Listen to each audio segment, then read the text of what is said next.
Good day, ma'am. Today, I am going to present my range of motion assessment. So before we begin, I already washed my hands, but to ensure the safety of everyone, I'll be using this 99.99 germ kill alcohol. Okay, ma'am?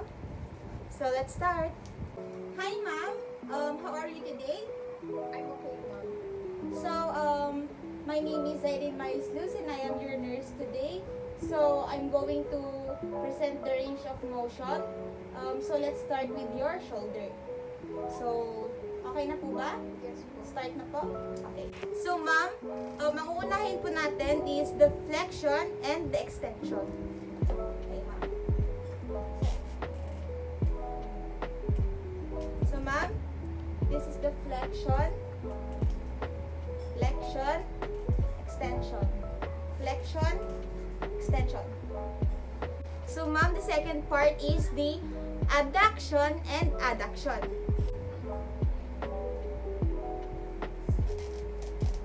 So, stand mo po yung kamay mo, ma'am. So, ma'am, this is the abduction and this is the adduction.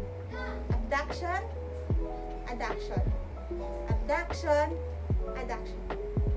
So, the third part is the outward rotation and inward rotation.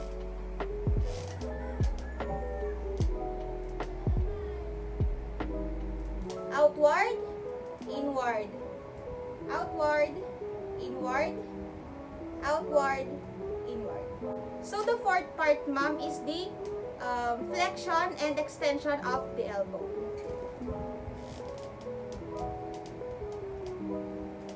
So, flexion, extension, flexion, extension, flexion, extension.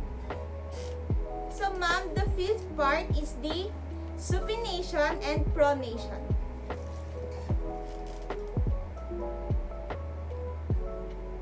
So, supination, pronation, supination, pronation, supination, and pronation. So, ma'am, the sixth part is the flexion, extension, and hyperextension of the hands.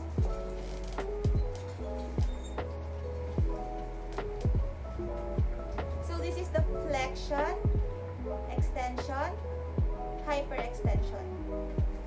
Flexion, extension, hyperextension. Flexion, extension, hyperextension. So, ma'am, the seventh part is the radial flexion and ulnar flexion.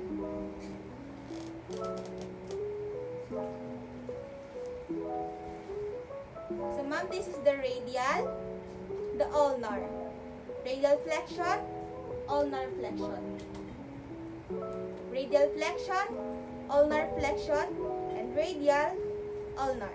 The eighth part is the abduction and adduction of the thumb.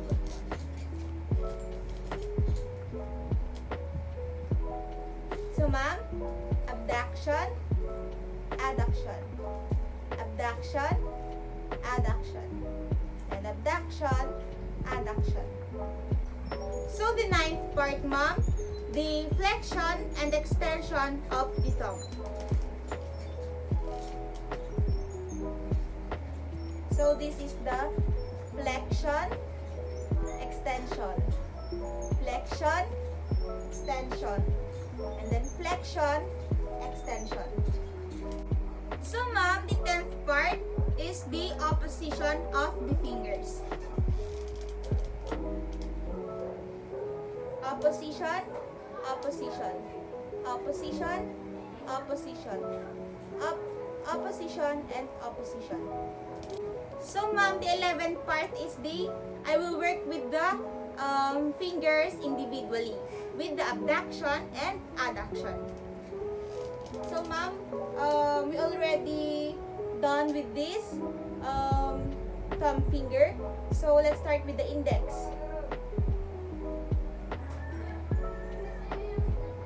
So, ma'am, abduction, adduction, abduction, adduction, Abduction, adduction. Abduction, adduction. Abduction, adduction. Abduction, adduction. And the last part is the abduction, adduction. Abduction, adduction. So ma'am, the 12th part is the overall flexion and extension of the fingers. So I will do flexion, extension, flexion, extension, and flexion, extension. So ma'am, we are already done with the hands and fingers. So let's proceed to the legs. So ma'am, for the first part, I will only reveal the one leg of the client. So ma'am, let's start with the flexion and extension of the leg.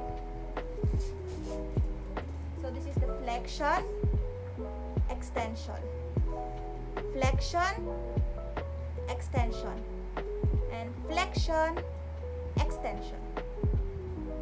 So the next part is the abduction and adduction of the legs. So this is the abduction, adduction, abduction, adduction, and abduction, adduction.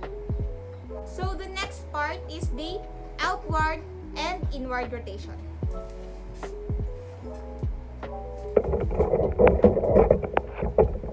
So, outward rotation, inward rotation. Outward rotation, inward rotation. Outward rotation, inward rotation.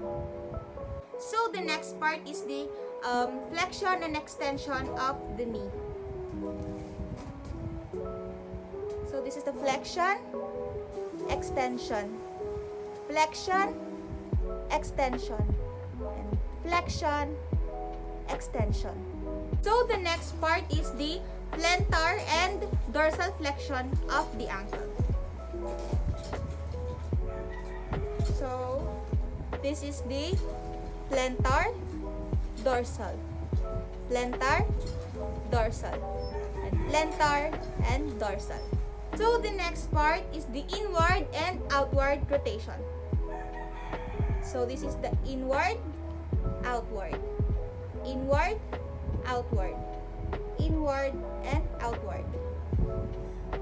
So the next part is the abduction and adduction of the toes.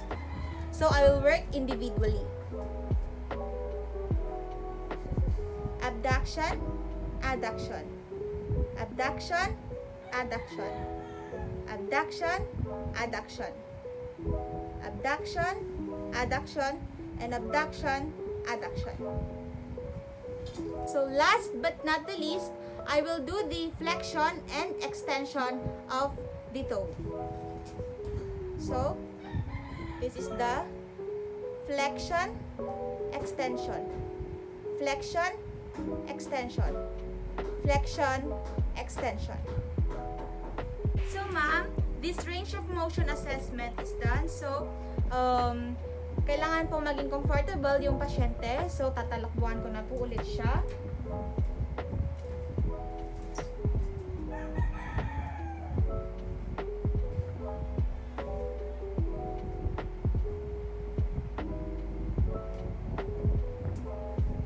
So ma'am, is there anything else I can do for you?